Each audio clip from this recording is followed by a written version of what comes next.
It isn't. It's a different kind of responsibility. But the great thing is the responsibility comes back to you. You're responsible for yourself. You're responsible for your health. You're responsible for your habits. You're responsible for your joy. You have control over all of that. But you have to take it seriously. You can't just say, oh my God, have enough money, we're fine, let's go. We don't need to worry about things anymore. No, it's not. So you have to think differently about it. I think in that perspective change, maybe frame it like this. And if Mark was an entrepreneur, I was in corporate America. So framing it like this made sense to me is, can I treat this phase of life like a post-career project? I am the project. I am the center of the project, and it is post-career for me.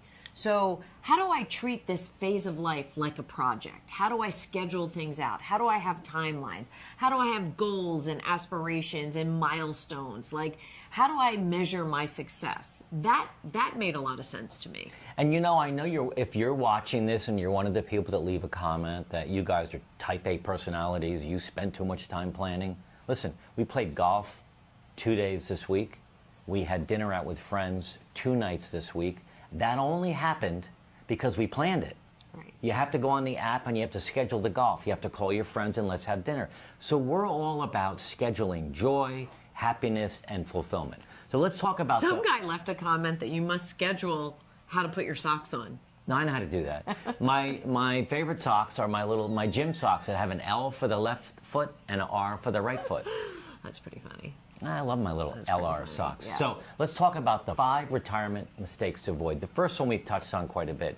You cannot assume or think that retirement is a full-time vacation. Right. Forget about it. Yeah. I don't think we need to talk about that anymore. I agree. It is not a full-time vacation. If you treat it that way, you will fail. Guaranteed. The second one should actually be the first one. Is Okay. You cannot, and I'll say it again, you cannot ignore your physical wellness. You just can't. That should be your primary focus.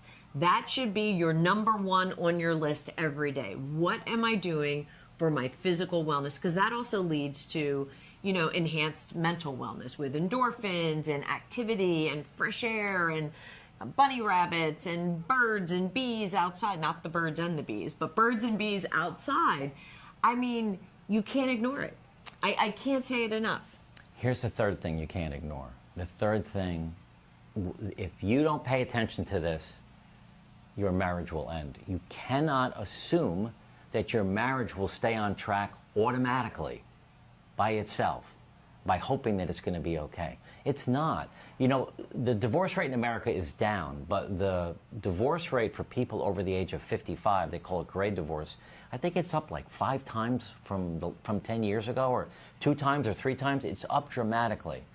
You need to approach your marriage in retirement almost like it's a new marriage, because everything's different. You've spent 30 years apart for a big portion of every single day. Now you're thrust into this world together. You've got to get alignment on so many things. Right. Your sex, your time apart, your time together, your hobbies, your communication. There is so much you need to do. We've got a bunch of videos on our channel about that. So really pay attention to this one. This is the time you've waited for your entire life, is to be in this phase of life with the one you love the most. So make the best of it and work at it. Start from fresh. Communicate. Ask questions. Right. What is it about me that you love the most? You're so kind. See?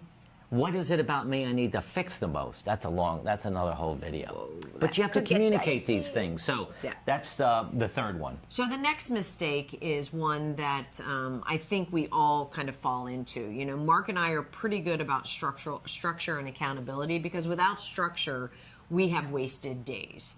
So really building habits and routines into your day, into your structure, into your plan. As boring as that sounds, and I wish that there was other words we could use other than habits and routines, because I know we get a lot of pushback on, I don't want a routine, I don't want a habit, I want to let go of all that. Try it, let go of it. But if you find you're wasting days, the thing you have to remember is, at this stage of life, time is your most precious commodity. You can't afford to waste days. The fifth mistake that people make in retirement is keeping their wisdom to themselves.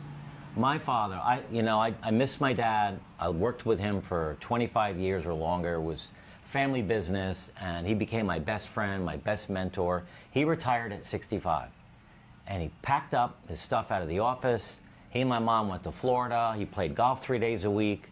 He had drinks every day with his buddies, and he'd go home and take a nap, wake up, and do it all over again. And that was his whole life. He took all of his wisdom